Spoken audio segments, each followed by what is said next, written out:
आज तो चुनाव हो रहा है नगर निकाय का। आप सब लोग शायद नगर निकाय से सब नहीं होंगे, लेकिन कुछ कुछ लोगों का तो संबंध भी होगा नगर निकाय से। तो मैं इसलिए इस बात को कह रहा हूं कि आप जब यहां से जाएंगे तो जहां कहीं भी आपका सामर्थ्य है, जहां कहीं भी आपका संपर्क है, तो इसमें आप सब लोगों का योगदान होना चाहिए, आप सब लोगों का भी सहयोग होना चाहिए। तो ये मैं आप सब लोगों से निवेदन कर रहा हूं। आप देख रहे हो कि झारखंड सरकार किस प्रकार से काम करती है, कैसे काम करती है। हम सब लोग तो चाहते थे दलगत चुनाव हो, और जब बीजेपी की सरकार झारखंड में हुआ करती थी उस समय यहाँ भी दलगत चुनाव हुआ था नगर निकाय का। लेकिन हेमंत सोरेन जैसे ही राज्य के मुख्यमंत्री बने, उन्होंने दलगत चुनाव की जो व्यवस्था थी उसको समाप्त की, क्योंकि उनको पता था कि झारखंड में नगरीय क्षेत्र में भारतीय जनता पार्टी मजबूत है, ताकतवर है, यहाँ कार्यकर्ता भी है, समर्थक भी है। तो इसलिए जानबूझकर क्या, और इतना ही नहीं, वो तो चुनाव भी कराना नहीं चाहते थे।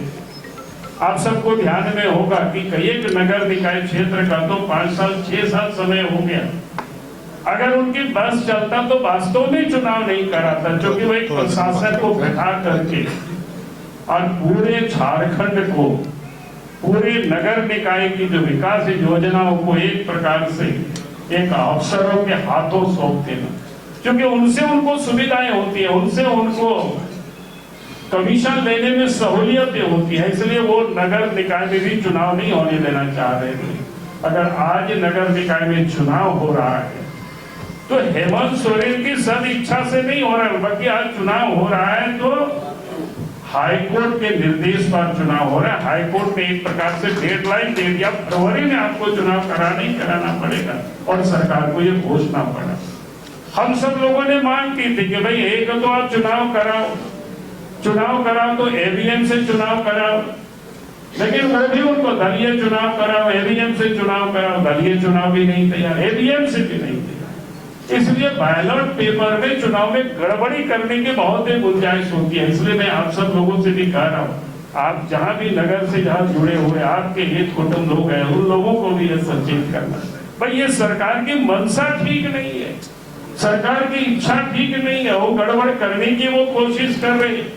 इसलिए पहले तो दलीय आधार पर चुनाव नहीं कराया, फिर आप चुनाव कर रहे हैं तो ईवीएम में नहीं, आप बैलेट पेपर में।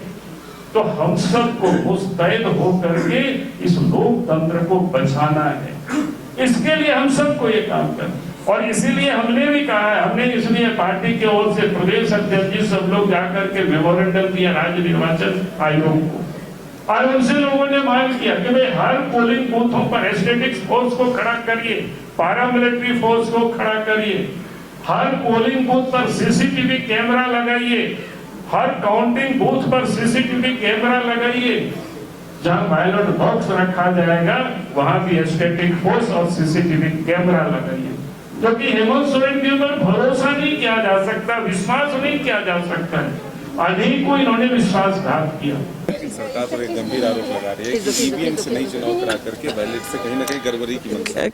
क्यों गड़बड़ी की मंशा की बात कर रहे हैं? जो संवैधानिक है उसी तरीके से हो रहा है, कोई हम लोग अपना कोई सिस्टम नहीं लाए।